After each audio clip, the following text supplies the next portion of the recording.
Welcome to Inside Evil Interrogations, where we analyze the minds behind some of the most controversial cases.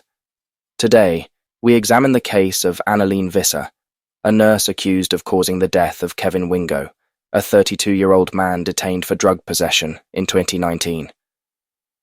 Wingo, suffering from severe abdominal pain, sought help multiple times while in custody, only to be dismissed by Visser, who believed he was faking symptoms to get medication. This tragic case, which ended with Wingo's death from a perforated ulcer, raises questions about bias, judgment, and systemic failures in healthcare within detention centers. Throughout this interrogation, we'll conduct a forensic analysis of Visser's responses, looking closely at how biases, defense mechanisms, and systemic norms influenced her behavior. Make sure to subscribe for more in-depth breakdowns of complex cases. In the opening phase of the interrogation, Visser maintains a firm stance that Wingo was faking his symptoms, consistent with her initial bias against drug-seeking behavior. This reflects confirmation bias, where pre-existing beliefs shape how new information is interpreted. Forensic analysis here would suggest that Visser's dismissal of Wingo's visible distress without checking his vitals indicates a critical lapse in clinical judgment. Her decision was likely influenced by desensitization, a common occurrence among healthcare workers exposed to manipulative behavior in high-stress environments like correctional facilities.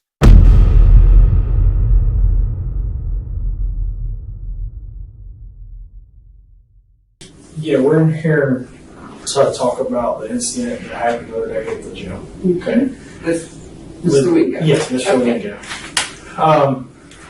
We've watched the video, went back through everything. Okay. Now we're going to start back when you came into shift that morning. Okay. All right. And we've talked to other people, so we've watched the video, so we've got a better understanding now of what happened, what went on. As before we did the other day, we went into it. We didn't have video that day. We were just doing our preliminary interviews, and this is just something we follow up and do more interviews after this, just for our investigation. Okay. Sure. So that's what this is about. So that morning you came into shift. Could you explain again, what was passed on to you, his behavior, Sure. And just kind of slow it down for me so we can understand it, so we can Okay, so it was a Sunday morning. I came on duty at 6 o'clock, and the night nurse, Yvette Burton, she handed over to me, and she said that Mr. Wingo was, in the night, he was disorderly, and they were going to put him in close-ups. She told me she was going to put him in close-ups. I said, okay, don't worry, I'll look at him, and if he needs to go, I'll put him in close-ups. She went home, gave me a report, went home. I went and sat at the desk. At that time, there was no commotion.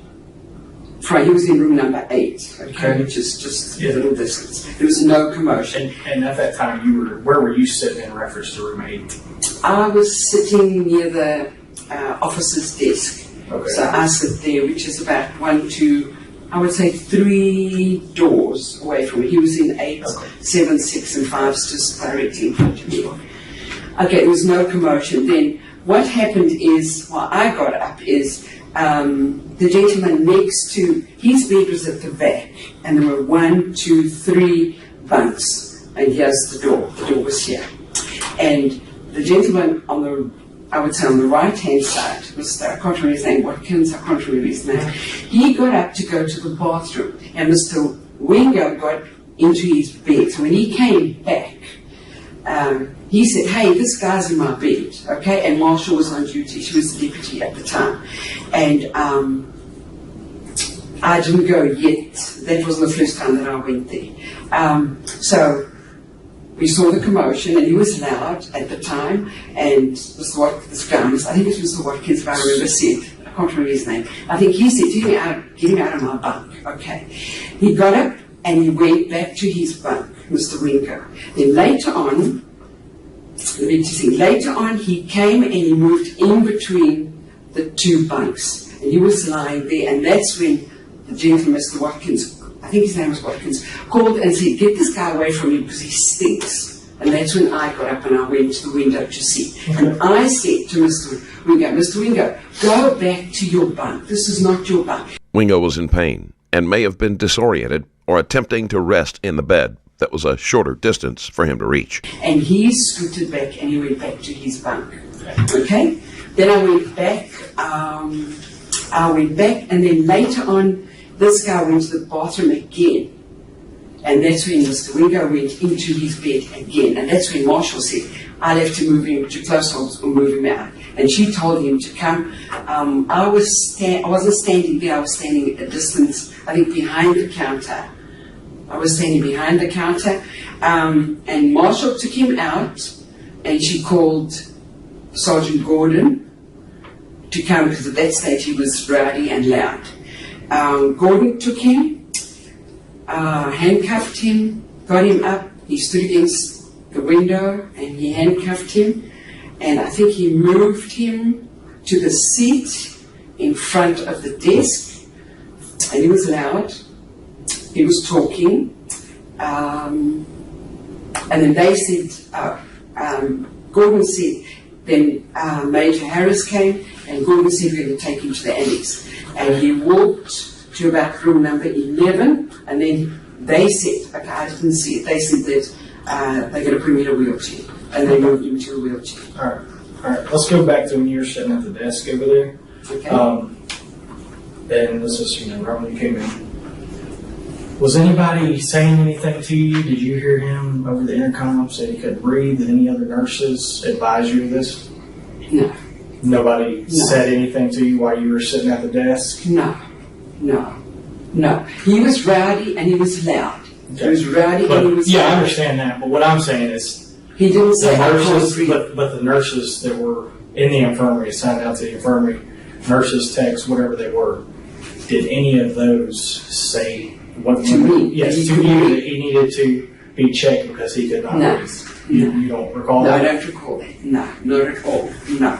He was rowdy, he was loud. Explain rowdy. Okay. He was loud, he was, I don't know what he was saying. He was just disruptive, loud and shouting, and I can't remember exactly what he was saying. And that's why Marshall said, I think I'm going to put him in close-ups. So Marshall said that she was going to put him in close-ups? Yes. She said, I'll move him so that he can go to close-ups. That's when she called Gordon, because he was rowdy and because that guy wanted to hit him because he was on his bunk. And he said, if you don't take him away, we're gonna hit him. Okay. And Marshall moved him out. When was the last time his vitals were taken? Listen, probably the night before, I think. I don't know when Yvette does it. I think they do it about, I don't know what time they do it at night. At the time those vitals were taken, the results did not show anything to indicate Wingo had any concerning health problems. Now, we only do it at about 8 o'clock. Okay. But if he's disruptive, you can't, I don't go near them as far as vitals are concerned. Only for I've seen the video and I didn't see the disruptive part. So, just to be honest. So, in the video, there are people that we can see that are employees that they're concerned about him in the room, and they stated that he fell over in the room. No, he didn't fall at all. Well, I didn't see that, and you never told me he fell. Wingo collapsed several times, and more than one nurse was concerned about his condition. When they asked Visser if they could check his vitals, she refused. I recently released another highly intense video on my Patreon, an explosive altercation between two cops, where tension escalated so quickly, resulting in a drawn gun and a devastating gunshot. In a mere 26 seconds, witness the events unfold as two officers engage in a fight that turns deadly. Watch this video and more at patreon.com/strangerstoriesplus. Neither did the other inmate say that he fell at all. He was lying between the two bunks.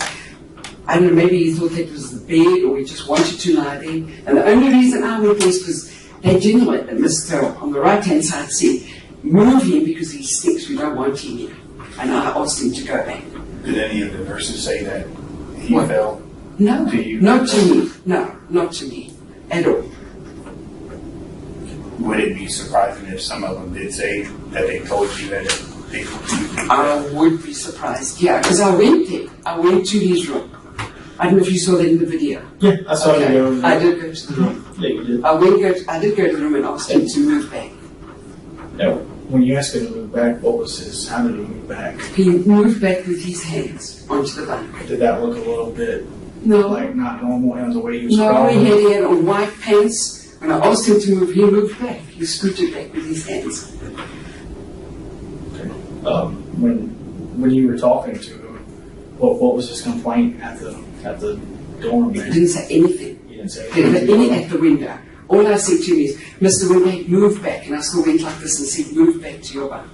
That was all. He didn't say anything to me like I've got a headache or I feel sick or I'm vomiting or anything. Okay.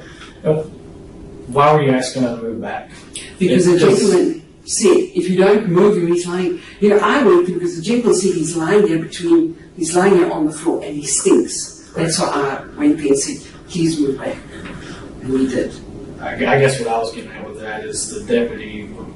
Why wasn't she over there? Why did you notify her that there was going to be a fight? Or because normally if something like that's going to happen, in case we may have to step in to break that fight up instead of you just going to the door and asking them to move back. So that's why I was asking. I don't know. I didn't even ask Marshall. I mean, I think she came the second time that he lay on the bunk. She came and she said, I think I better just move him to close ups. Let's move him out of the room. Okay. And you said that if somebody's acting out, you don't take their vitals. I know. But we've seen the video, and I have yet to see him throughout the video acting out at all. As questioning continues, Visser denies receiving reports about Wingo's worsening condition from other staff members, shifting responsibility away from herself. Her responses indicate psychological defense mechanisms, such as denial and displacement, which serve to protect her from guilt or blame. Forensic experts would identify these as classic strategies suspects use to avoid accountability, particularly when their judgment comes under scrutiny. Visser's continued insistence that she wasn't aware of Wingo's true condition highlights her cognitive dissonance, a psychological state of conflicting beliefs that affected her ability to respond appropriately to the emergency. Well, I think...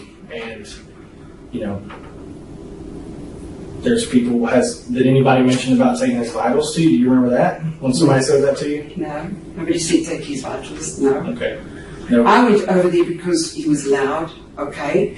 And because the guy said he was lying in between the two bunks. Do you understand? And he continued being loud.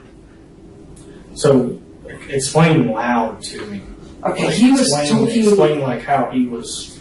He was talking loudly, and I'd been already warned that he's going to go to close-up because of his disruptive behavior in the night. Okay, and I did say to him, I will take care of him. If I have to move him, I'll move him to close-ups. If I have to. Okay.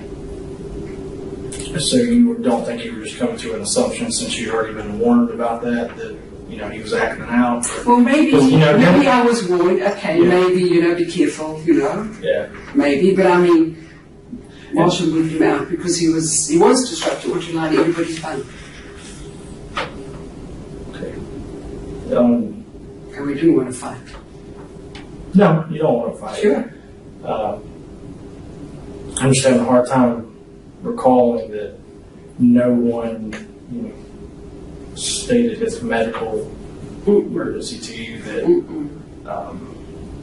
and think about this. While you're sitting at the computer. You're telling me that no one made a comment to you about him not being able to breathe? No, I promise you. Nobody. Nobody. Okay. Visser was asked by at least 2 different people if they should check Wingo's vitals.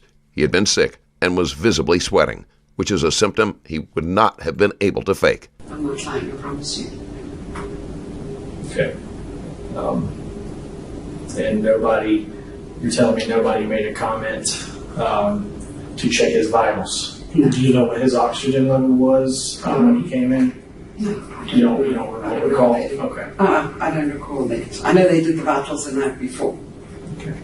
Well, what happened? What did he die from? What? It's still all under investigation. Autopsy. Yeah, it's still all under investigation. Okay. But we're trying to conduct our investigation, and we have information based on video Okay. and witness statements that there was a lot more that went on. But more? We have to, not only do we look at stuff, but we got to find out step by step Sure. everything that happened to that. Sure. So why was he down there? Because he was detoxing from opiates. He does IV heroin and he snorts Was there heroin and cocaine. was there anything else that was down there, or complaints that he was down there for? Mm-mm. Not that I know of. His No. ulcer? I just know it was opiate pen. It was opiate detox. How about an ulcer? Because that's what he went down for, was an ulcer. Oh no, nobody told me anything about an ulcer. No. Is that because When she handed over to me, she obviously looked at him. When she handed over to me, she said he's for opiate detox and he does IV heroin, snorts it, and snorts cocaine. You guys normally look through the notes and the charts when You know training what? shifts. I normally do because I've got to hand over to the doctor, okay, and it was Sunday morning, so I hadn't gone through his stuff at all. I think he was room number 8 and we had other people before him. But I do go through it normally to hand over to the doctor, you know, if there's anything else. But Yvette's good, she really is good, and she normally puts down everything if there was an ulcer. And if Right. maybe he didn't mention it, But you're saying you didn't look at the chart that morning? I did not that look at the morning? chart. No, I did not look at the chart. I just got the report from her. And this happened, I came on duty, 6 o'clock, she handed it over to me at about 20 past 6, I think she left. And at 7 o'clock, he was already being loud and getting into somebody else's. No. None of the surveillance footage of Wingo shows him being loud or doing anything that might be viewed as causing a disturbance. And, you know, you say he's being loud. What else was he doing, besides being loud? What was he? What can I say? Just, as I say, getting into other people's bunk, I suppose, what do you call that? Not being obedient, not following command. You know? I don't know why he wanted to get into the front bunk on the right-hand side. I don't know why. Is it, when he came out of the dorm, Out of the cell. yeah, out of the cell after, how was his behavior? How was he, how was his loudness then? Oh, he was still, I can't remember what he was saying, but he was still like loud. I don't know what he was saying, I can't remember what he was saying, but he was loud. So much so that I still said to Marshall, listen, don't open the door, okay? Because I've been in the jail for a long time, and Venables, Deputy Venables was attacked, and I told her years back, don't go into room 3, and she did. So again, I said to Marshall, don't go in there on your own, get a sergeant, don't open the door, okay? Because he's getting, he's causing agitation with the other inmates. You know what I mean? Don't go in there on your own. And she said, don't worry, I'll just call him to come. And somehow she got him to come to the door. And then she pulled him, no, she didn't pull him out. Gordon came. Gordon pulled him out, Sergeant Gordon. I told her, don't go in there on your own. And after Sergeant Gordon gets there, how was his behavior then? I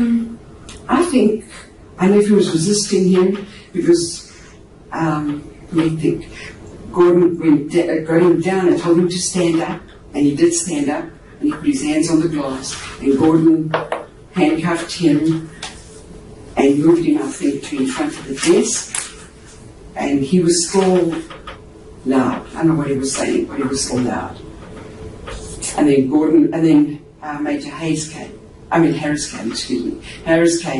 they took him to the annex, and he walked until about room 11, and then they said they put him on a wheelchair. And the next time I had anything to do with him was the code, and he was in the annex, the extension. Okay. And you're the head nurse over all of the nurses that are down in the infirmary, correct? You kind of tell them what to do, tell them what not to do. Okay. All right.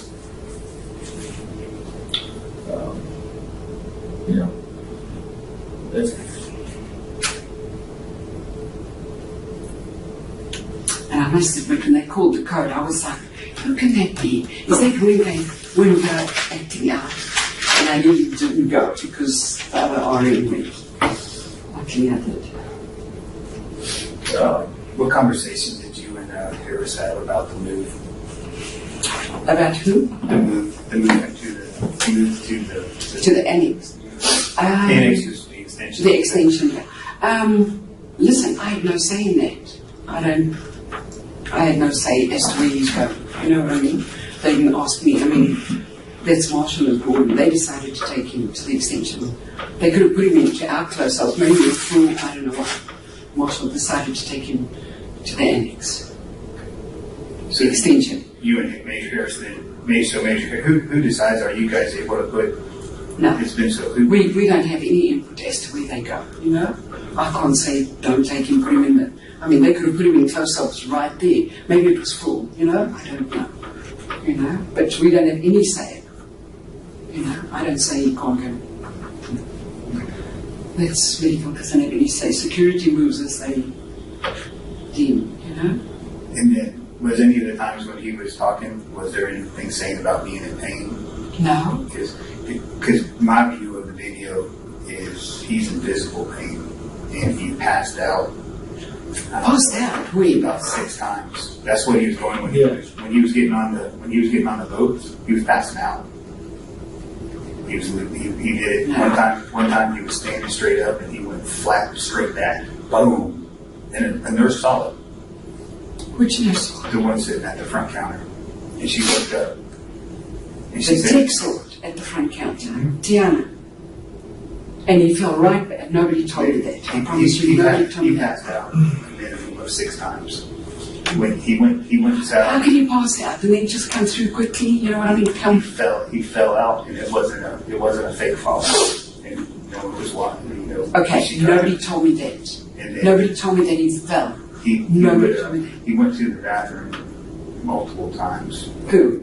The inmate. Okay, you know, apparently he was complaining of a penile discharge. He had that in a ulcer. I know, don't tell us that. I don't know. Throwing up Okay, I only read that blood afterwards. in his vomit. No. That's what he came out for. Oh. Forced out.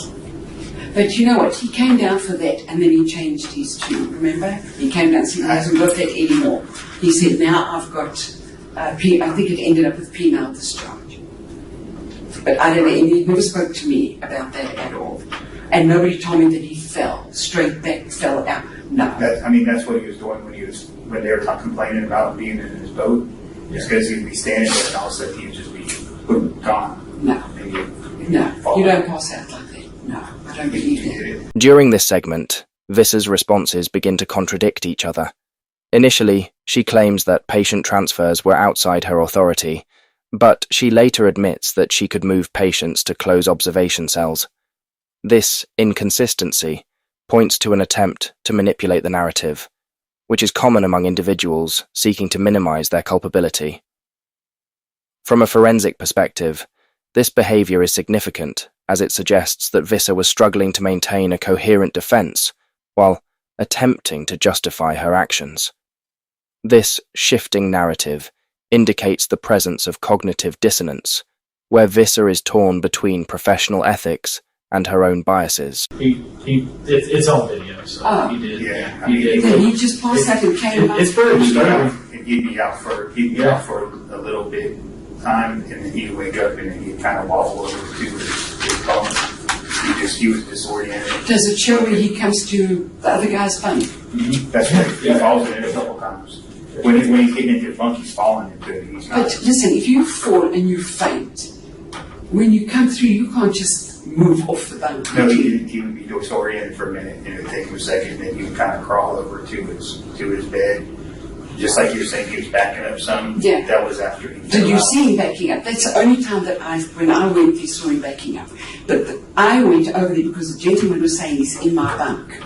Okay, and when I told him to go back, he followed command and he went back to his bunk. Right. And then he came and he was between the two bunks. And I mean, literally what we're trying to find out is what was going on in there. And we know it was noticed that he was falling out. Several medical experts viewed the footage of Wingo in isolation, and they agreed that he was showing every sign of experiencing a medical emergency. Can I say that he was faking it or not? to me, it looked real, and I've seen a lot of people fake it. The way he was walking around, hunched over, and just the way it looked like visible. You know what? He was upset because he wanted to go to the ER. All along, he wanted to go to the ER. Well, kind of turned out that he probably needed to. Maybe, but There's no they baby. all want to go to the ER. Yeah, but they really do. I know, but this case, there was no baby about it. He needed probably to go. Well, only because he's died. Otherwise, Well, that's you know what I mean. positive reason. Okay, and no, but There's 5 of them that do it, but one of sure. them. But Okay, that's I mean, you can't see but that's everyone what- to the ER because they want to go to the And I ER. You know what I I mean? understand that. And when he That's came what- down, he changed his story. So But that's what we're trying. That's why we're trying to get tidbits from everybody, because everybody's seen different stuff. And Okay. everybody's talking. That's why we're talking to you to see if someone's talked to you about it. okay, Obviously, you're a charge nurse, so you're in charge. So we got to see sure. if people did talk to you about it. No. You know, Nobody told me that he fell, number one, or that he's vomiting, or that he's passed out, or that he's complaining. No. I'm not for sure if he was vomiting while he was down there, but that was the reason he was coming to there, and for an ulcer and for. Okay, he came down originally, apparently, because he wanted to go to the ER. And you know, when they come off opiates, they want more opiates, so they say I need to go to the ER to get more drugs. Could be, I'm just saying, could No, be, you I know, agree. that he maybe wants more drugs. I mean, And, I've been there when it's happened. you know, so we can't, I mean, if there's a reason to send him, we would have sent him. If he's vomiting blood, or he's pouring blood, We we'll can send him to we the can ER. send him for a bleeding ulcer. If he's bleeding, sure. If there was an ulcer.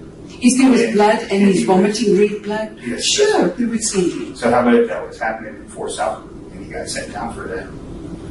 Well, then the officer would tell us. And you know what we say is, Well, if he is a vomiting, nurse is the one that sent him down for it because she was there. The pill nurse, I believe. Yeah, the pill nurse, yeah, she sent him down. what, for vomiting?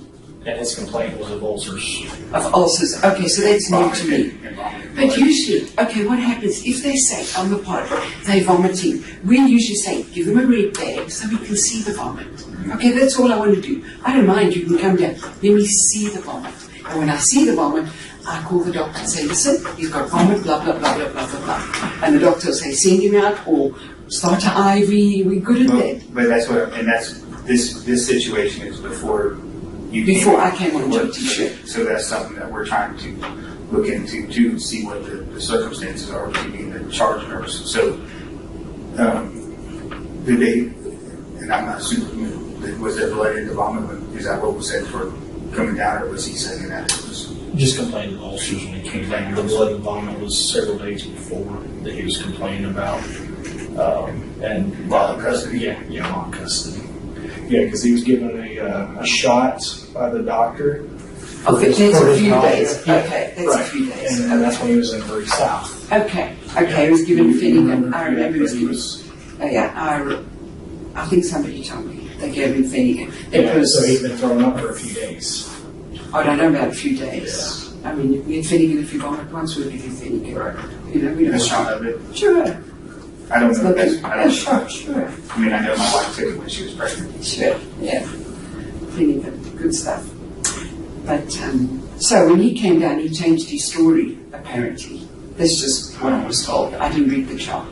So, when you came on duty, did you have, besides walking up to him and telling him to back up, Mhm. did you have any contact with him that No, day? no. No No, contact. but I did hear a noise in room 8. You know, I did hear a noise in room 8. But And I think Marshall, maybe she did 1 or 2 rounds, I don't know, I can't remember. And I was, so you only heard a noise. I heard all the loudness, you know, cursing and get this guy out, da da da da da da. You know what I mean? And when I went over there, as I say, he was between the 2 bunks and he was lying. And this guy said, tell him to move away because he stinks. Do you not interview the inmates? You don't interview them? Yeah. Right. The other inmates were interviewed and said that Wingo was not being overly loud. He kept repeating that he was sick and needed help. And while some of the inmates thought this might be because of the detox, those closer to him believed he was in genuine need of medical attention. Yeah, everybody's been interviewed. So. Okay. that's why we're kind of at this point. So, how long were you there before you got moved? On duty an hour. Okay, So you got moved just before 7. So you were on duty for an hour, Yeah. and then when you came on duty, you were passed on from the night charge nurse. Yes. Or is that charge nurse do the pass on to each other? Yes. Yes. Okay, so We do the charge, we go check the drugs, and then she passes. where do you took drugs? We check the drugs in the lab room. Okay, make sure that they were That all the drugs are right. right. It's not So no one takes that it. you didn't use something in the night and didn't write it down. Okay, so when you come on, you talk to the nighttime charge nurse and tell me what she told you again about it. So she told me that the guy named Mr. Wingo, she was going to put him in tow cells because he's been disruptive in the cell. And I said, oh, and she said, he wants to go to the ER. I think he's drug seeking, he's opiate detox, he's IV heroin and he snorts heroin and he snorts cocaine. She said, I was going to put him in tow cells. And I said, okay, I will see how he is and if he needs to go, I'll do it. From that point, So- before when you did that thing, from that point back, did you have any knowledge of this inmate at all? No. Okay, so you didn't know, you had no dealings with any of his prior stuff at the jail. No. And then when do you guys start looking into each inmate's profile as the day? So, because he would have been a new one. He would have been a new one. So would that have been something to where the profile would have been started for is another, so since you're the charge nurses, there are other nurses that are involved. Would there have been a nurse involved with him for that prior hour you were there? No, I don't think so, no. I mean, there's 2 nurses. The one does, she goes and does insulin as soon as we come on at 6 o'clock. She goes and does insulin, which leaves one other nurse, which was Shay. Shay was pulling meds. She was pulling meds. So she pulls meds between, I would say, 6, 7, maybe 7:15, 7:15. She pulls meds, okay? Puts them on the cart, gets them ready. What I normally do is I usually start going through the chart. So when the doctor comes, I can hand over to the doctor. I go through each one to see that but he's already on his detox. He was already a few days on his detox, I think. And then, so he was still on his detox as far as I know. And what time of the day would he have, since he just came down, would he have seen the doctor? Because the doctors come in at what time? At about 9:30 on a Sunday. So would he have seen a doctor that day? He would have seen, no, we would have seen him first. We would have seen him when we did his vitals. So what happens is that as soon as she's pulled the meds and the second nurse comes back, we all, where my desk is, we do the vitals straight there. We give them a medication, do the vitals, any dressings that need to be done, any blood sugars that need to be checked, we do it right there. So, and where the officers sit, so it's right on that little corner. So right he on my didn't desk. make it to the No. med time for where you did. He didn't make it to the vitals, which will be maybe 7:30, 7:30. Throughout this phase, Visser remains remarkably calm, showing no visible signs of stress or remorse. Forensic experts would interpret this as a possible emotional disconnect, a coping mechanism developed in response to high-pressure situations. While such detachment can protect healthcare workers from burnout, it becomes problematic when it prevents them from recognizing genuine emergencies.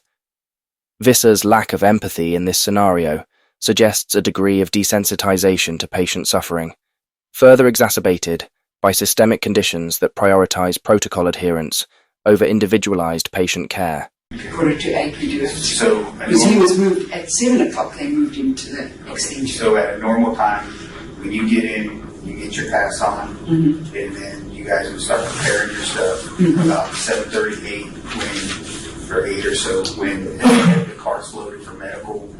I would say 7:30. 7:30. So at 7:30, you would Then start. Jennifer will bring her card and we'll start doing everything. We start from one room and go right And you through. go all the way through. All the way through. And so at that time, he did not have any of his vitals. Even though Wingo did not make it in time for the scheduled checkup, taking his vitals when he was admitted might have caught the problem in time. No. And then when you I've heard from prior when I was at the airport, but and you said that he was rowdy. Was he in your mind rowdier than for not to take vitals before he went down there, or would that have been, say the guy's leaving, if someone's leaving your thing to go to a pad, is it a normal thing to take vitals? No, because normally they move them when they're disruptive. Do you understand? Okay. They're arguing and he wants to go to the ER and loud and what. We don't take vitals. So that's not a that's not a standard. How about if it's a compliant patient before they leave and they move somewhere else? Is their vitals taken? If they're moving him, I mean, he's a medical patient. Why would they be moving him to the annex or the extension?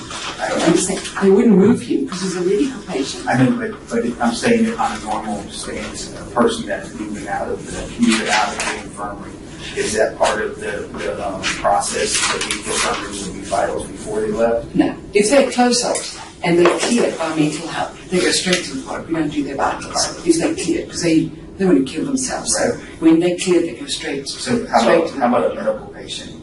A medical patient, well, we do all the vitals. We do it once in the morning and once at night. How about if they're moving? If they get cleared? Well, if they get cleared, so the doctor comes, goes around, clears them, the vitals have already been done in the morning. Unless they've got high blood pressure or there's some reason why we have to recheck it, then we do, no problem. Or blood sugar, we recheck it. I'm learning from this too, that's why there's so many questions. Sure. I'm trying to figure it out. So in my mind, are you saying I'm not doubting that he was saying words and stuff, but in my mind, are you thinking and being a little bit more precautionary of saying that he was rowdy because of the nurse statement prior saying he was disorderly? No, I think I heard him. Right. I heard him being disruptive. I mean, being disruptive as in as being loud talking. No, as in cursing. Right. No, well, that's what I mean by loud talking. Cursing. Was he fighting? Like no. Was he wasn't fighting at all. When he sat down? No, he wasn't fighting at all. So what I'm trying to get at is would the vitals been taken either way if he was compliant? His vitals would have been done when it was his turn. Yes, I understand that part, if he stayed in there. Yeah. But I'm saying that because what I'm looking at is would his vitals been taken if he was leaving out of there? To go to the annex? Yes. No. They would only move him to the annex or to close hold. Visser was the only person who ever accused Wingo of being disruptive. If he's disruptive. Right. But that's what I'm trying to figure out. I'm trying to figure out if it's a normal thing that happens when anybody leaves, are vitals taken? No. Or if it's you guys take your vitals are taken at morning time and evening time, right? Yeah. Unless the doctor says he's got high blood pressure, recheck it, do it again. Then you would check it. Yeah. But if he's moving because he's disruptive and he's loud and he wants to go to the ER, no. In fact, we're scared to go near them because you never know, they'll attack you or hit you, you know what I mean? I don't go near them. But that's why I keep, because I'm trying to make sure I understand that if they leave out of there at any circumstance, you're saying their vitals wouldn't be taken necessarily. It's only you taking at 7:30 in the morning and probably 7:30 at night. I would assume it's 7 or 8 time they do it. As soon as it settles down and it can be, remember, they're going to be done when it's compliant with Marshall, do you understand, with the deputy. Right. She's got other stuff going on, and if mental health is out, she can only bring out so many officers. Right. So we wait until she says, I say to her, can we do the vitals, can we start? And she'll tell me when everything's calm, okay, I can bring 2 or 3 people out, because she just brings 2 at a time. Yeah, you know what I mean? I got it. I got kind of where I was trying to figure out where we were at on. And tell me the stuff on going into the pad. Are they supposed to be checked when they go into the pad? You know what? If they, okay, but normally no, because they're weepy, they're agitated. Some of them are aggressive. Some, I don't touch them. I really don't, unless they're calm and they say, listen, okay. Otherwise, no. And most of them refuse. They say, I don't want to talk. I don't want to answer your questions. Just leave me alone. And I put there. Will not answer questions, won't answer. Because I've got to admit them. So everybody who goes into the pad, I got to admit them. So, you understand? Would you say the only time that you would check on an inmate that went into a pad or something is if they're put in a chair, or if they're if they released. or They're being released. released? Okay. Otherwise, the office, unless they fight, they get into a fight, or they start bleeding, or they vomit, or they jump from the top, or whatever, then we would go in. Otherwise, so when he went into the pad leaving from your guys's and To that went extent. into the pad and nothing was going on different, it's unnormal that it would be abnormal if he did get checked for vitals or checked on him because he's not in a chair. no, he won't be checked. If he's taken from room 8 to that extension, he won't be checked. No, that is not the normal, because they're moving him because he's disruptive. You know? So the reason his vitals weren't taken is because he was disrupted. Sure. He wanted to go to the ER. And Well, that goes against what I was asking, because it wasn't because he was disruptive. They moved him because he was disruptive. No, they And the guy. listen. I'm not trying to trick you. Okay. His vitals weren't taken Mm-hmm. because he was disruptive. At Yes. the time. Yes. They were. They were not taken because he was disruptive. Well, that's kind of contradicting what we've already Okay. came about, because you were putting me under the understanding that vitals are taken at 7:30 in the morning. Yes. 7:30 at Yes. Yes. So vitals weren't taken because he was disruptive. Well, vitals weren't taken on him that day because we hadn't started doing it, number one. That's where. Okay, we hadn't started doing That's it. where I don't know if you're getting confused. Okay. Because vitals weren't taken because he was disruptive. Vitals are taken because 7:30 is when it happens. He was taken out because the vitals are taken when the nurse does his meds and they come out and check. Yes, and everybody gets their vitals. And you guys do not check people's vitals when they are leaving the infirmary to go To the extension. No. And then his vitals were not checked at the extension because that is not a normal thing for when they're putting them in there for that case. Yes, no. Okay, see, you were going for The other way on the around. disruptive part, and Okay. you've already told me that, so I want to clarify it to make sure. Okay. But that is what we just said is the correct way. Sure. I'm not sure if that's I'm sure. Okay. Yes. Throughout the questioning, Visser has remained calm and composed. She believes she has done nothing wrong and shows none of the typical signs of guilt. because that was one of our things that we're looking at was where there's supposed to be vitals taken, where they're not. And apparently there would have been vitals taken if he would have been in the dorm at that time, at the time of you guys doing it. Interrogators focus on Visser's adherence to medical protocols, particularly her failure to take Wingo's vitals. Visser defends her actions by citing Wingo's disruptive behavior, illustrating how systemic norms can influence individual decisions. Forensic analysis would emphasize that while systemic factors play a role, Visser's reliance on procedural correctness to justify her lack of action underscores a broader issue in institutional healthcare. Her behavior reflects a conditioned response to maintain order rather than prioritize patient welfare, demonstrating how institutional settings can contribute to the erosion of moral decision-making. Well, he would have, if he stayed, he would have had it done at 7:30. He would have had his vitals done like everybody else at 7:30. You could fill up their picture, give them their meds, and if they need blood sugars or wound care or anything, we do it all one time together. And tell me symptoms and habits and stuff of a detoxing opiate guy person. Okay, opiate guy. They're agitated, they are drug seeking, okay? And they remind me of a cat in a cage. I think that's the best way to describe it. That they just wish that they could get out. They're agitated, they're aggressive, they're drug seeking, they want the drugs. I mean, sometimes their blood pressure elevated, they can have sweating, and they curse and they fight and they want what they want. Okay, and so when you were given the charge nurse thing, were you told at all about an ulcer? No. This guy. Mm-mm. But what did they tell you? She was telling you about this guy All because it she seems like said- this guy stood out. Okay, all she said. Did this guy stand out on her pass on? It did, because she said to me she was going to close-up him, but she didn't. She said, I was going to put him in close-ups because the whole night he's been cursing, saying he wants to go to the ER. And she said, he's IV heroin, he's opiate detox, IV heroin, snorts heroin, and snorts cocaine. I said, oh, and she said, all he wants to do is go to the ER. And she said, I think he's drug seeking. She said, I was going to put him in close-up, but I didn't. And I said, okay, I will look at him, and if he needs to, I'll put him in close-ups. I have no problem with it. But when you say that, is that your decision? Is that the charge nurse decision to put him in close-up? Sure, if he's disruptive in the cell and he's going to cause trouble, move him out. Sure.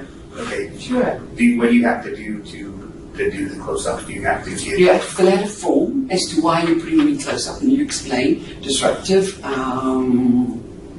fighting, causing trouble, move him. Earlier, Visser claimed that she would have no say in where Wingo or any other patient was placed. And their mental health sees him. Did someone fill out a form for him to go to the pad? No. Why? What's the difference between? You know what? I did not fill it out. No, we didn't fill out a form for him to go to the pad. But is there? Marshals should have, or I should have, I suppose, but I didn't. Okay, so there should have been a There form. should have been a form that he was disruptive to go. And that's what would have been taken to the pad for that. Sure. And is this something that you would, not that you have to talk with Watch Commander about this? No. You don't have to tell the watchman, no. Anybody can put them, if they're not compliant or they're fighting or they're disruptive, put them in close-ups. And their mental health sees him. And usually they refer him to Dr. Hindash, give him on some medication, give him some Visceral or whatever, Benadryl to calm him down. Okay.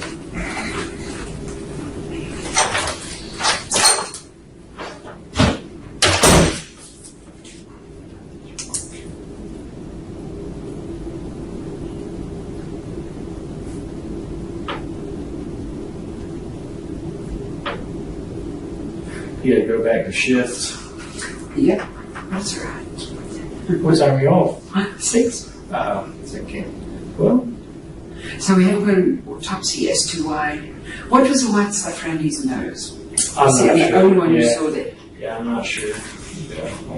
Yeah, it's all still under investigation. So they're doing the same thing we're doing, trying to figure out, all the Ins and outs. details. Yeah, exactly. You never know when you'll hear anything. It all takes a little bit of time, but you had a busy day today, or Today hasn't been that bad. Let me see. We had Mac Bennett in the infirmary. He's great. You know Mac Bennett? Oh yeah, I used to work with him. So. Oh, he's fantastic, man. Yeah, I used to work with him. I love him in the infirmary. He's fantastic. He really is. Yeah. Good guy. He knows how to handle it, man. Yeah, he's been there a With while. Marshall, she's a bit new. Yeah, I worked in the infirmary for a while when I was on shift 4 by myself. And it's, Did you? So you Yeah. know it. Come on, you know how it is. oh yeah, I know exactly how it is in the infirmary. Yep. You know. And Carter, I don't think he's ever worked in the infirmary, has he? I'm not sure. Yeah, he was here way before me, so I don't know. He's a few years ahead of me. So Oh, okay. yeah, yep. But so today your Friday, or you got to come back? I come back tomorrow, Sunday. Okay. I'm trying Sunday, Monday, Tuesday, and this week Wednesday. It's not horrible. So you work 4 and 3, so you're kind of on a jail schedule too, like a 4 and 3, or. No, we work 12 hours.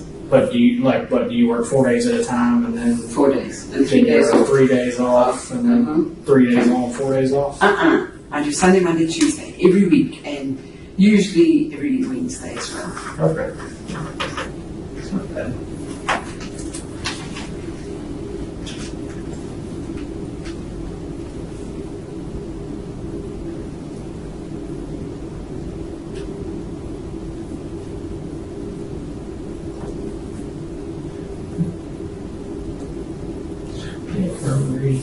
So who told, did they tell Marshall that he fell? I want to know who said he fell.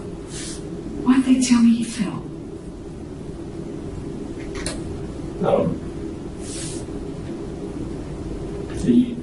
Think about when you're at your computer. And the noise is going on. Yeah. And the noise is going on. I don't remember anybody tell me he fell. No. Or that he was bleeding, or that he was vomiting, or anything like that.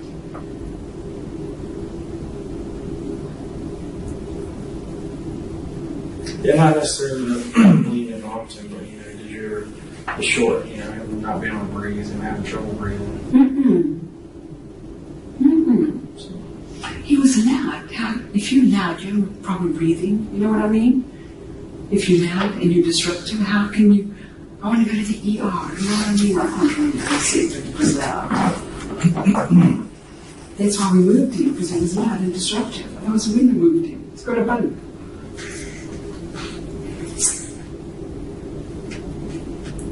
yeah, I mean, we've watched the video, so we've. Does it look bad? I'd love to see it.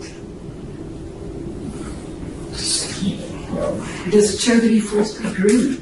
Oh yeah, several times. Yeah. Several times. Mm-hmm. Yeah, it does. And it shows him getting into the bunk, right? Into the guy's bunk. And shows him moving back to the bunk. Because he can't stand up because he's so weak. No. And that's why he crawled back to his bed. No. Wingo was in such pain that he had to drag himself across the floor, and at several points, even that much was beyond his capabilities. Okay. Listen, he got up and walked to Marshall. Right. He got up and he walked to Marshall. He walked out of the door. Mm-hmm. Yeah, I mean, And he stood in we've his seen all head. that. Yeah. And then he lays on the ground. Oh, he lay on the ground because he didn't want to get up.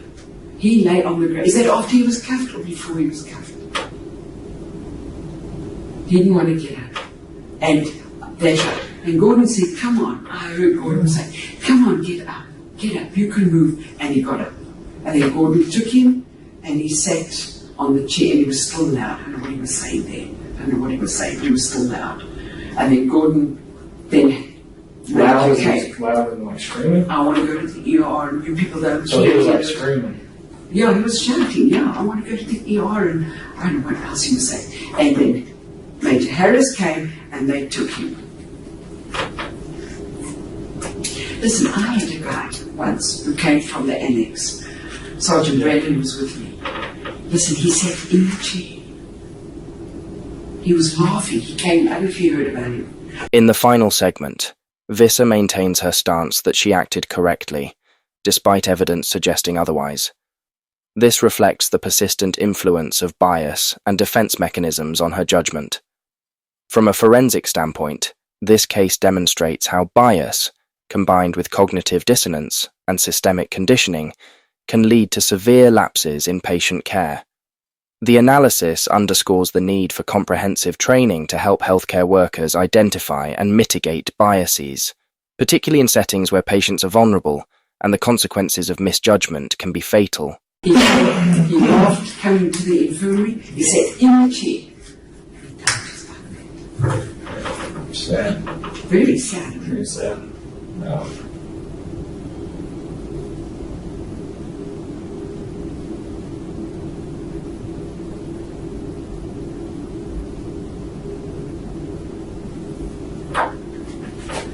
I'd love to know where he died from.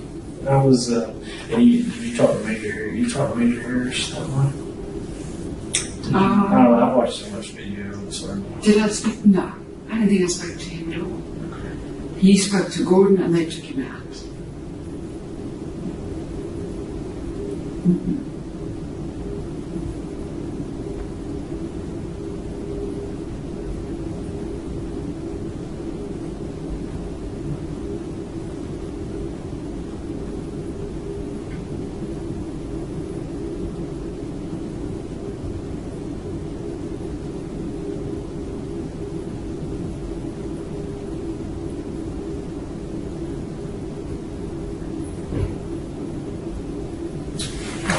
Relaxing. Oh, what time is it? Still a few minutes. I got you.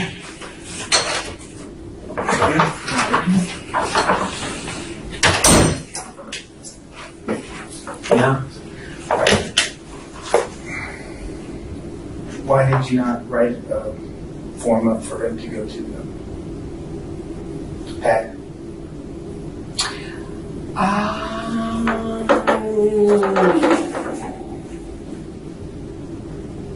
I don't know. I didn't write him a form. Is that, I mean, Because he could have, let me see, they put him there. He would have come back to us once he settled down.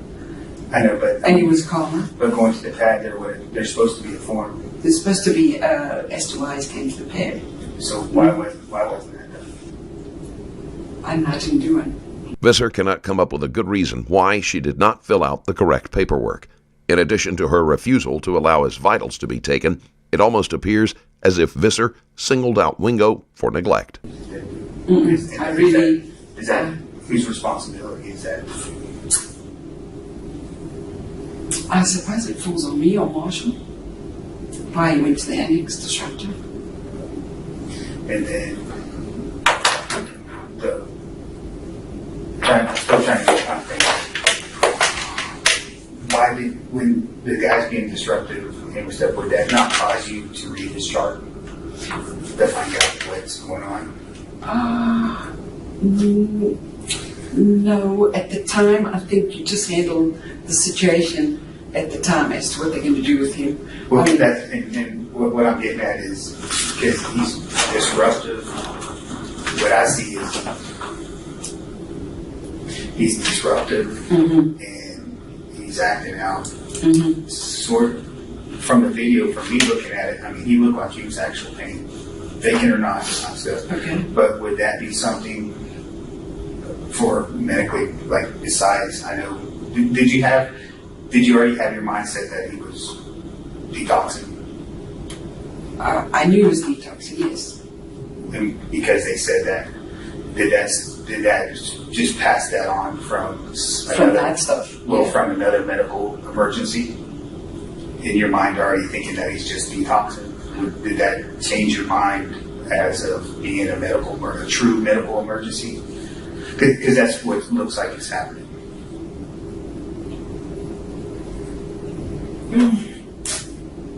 I don't know how to answer that. I mean, Because, he's detoxing, he's on detox meds. but Him acting out. he had because where I'm getting at is if I know we have cry wolf. It happens a lot. What's credible? What's that mean? Well, like he wants to go to emergency. Sure. And it happens. Sure. But we assume that that's what was wrong, and in actuality, that's not what was wrong with him. And so I'm just trying to figure out if you would have looked at the charge or the sheet, and it came up that he had prior, he was throwing up constantly. He was given Phenergan. He was complaining of an ulcer. And would that be something that would look into where, okay, is he crying wolf, or do we need to send him out because he's acting up? I would act up if I was locked in a room. I would also act up. I would, yeah. You know what I'm saying? So I would say I was warned, maybe. Okay. He's acting out, so I sort of expected him to act out. You know what I mean? He wanted to go to the ER. The nurse at night didn't think he needed the ER, okay? And she was going to put him on close-up, so I did say I would handle it, okay? And as I say, I knew it, when I came out, he was loud. And as I say, I only went there when he got into the other guy's okay? Told him to, and then this guy said, move back here, move back. And then when he lay between us, when I went and told him to move back. But he didn't look like he was in distress to me. He followed command when I said, go back. Mr. Wingo, go back. And I still went like this with my hand, go back to your bunk. He went back, he scooted back. Although Wingo was suffering, he desperately tried to comply with their instructions. Being able to do so in the beginning only meant that his condition was in the beginning stages of becoming critical. When he was standing up, he was hunched over, walking around. I never saw that. I never saw that. Yeah, he was hunched over. I never saw that. And, but he got up to walk to Marshall when Marshall told him to come out. Okay? He came out the door, Gordon told him to put his hands on the window, which he did, and then he went down, he didn't want to get up, and Gordon told him to get up. Did he fall down? Or No, I don't know. I don't know if he fell down or I can't say that because I just heard Gordon telling him to get up. was Gordon texting him when he fell down or when he went down? I don't know. I didn't see that. I didn't see that. I'm sorry. All right. I didn't see that. Okay. Okay. All right. You can call. Did you get it right? Kevin Wingo's death was caused by a perforated ulcer, which is a serious condition that causes a high level of pain. If he had been given the help he requested, his life could have been saved. Annalene Visser was investigated, but the nursing board did not weigh all of the evidence. She was given 1 year of probation, but was allowed to keep her nursing license. She no longer works for the same hospital, but it is unclear whether she resigned voluntarily or was fired. If you enjoyed this video and want to support me further, there's a Patreon link in the description where you can do just that. Thank you for watching. Stay safe. The case of Annalene Visser reveals the dangerous convergence of bias, defensive psychological mechanisms, and systemic failures in healthcare within detention centers. Her actions, driven by preconceived notions and a lack of empathy, resulted in the denial of critical care that led to Kevin Wingo's death. This forensic analysis serves as a reminder of the need for reforms to ensure that healthcare workers are better equipped to recognize genuine medical emergencies, free from bias. Don't forget to subscribe for more forensic breakdowns on Inside Evil Interrogations.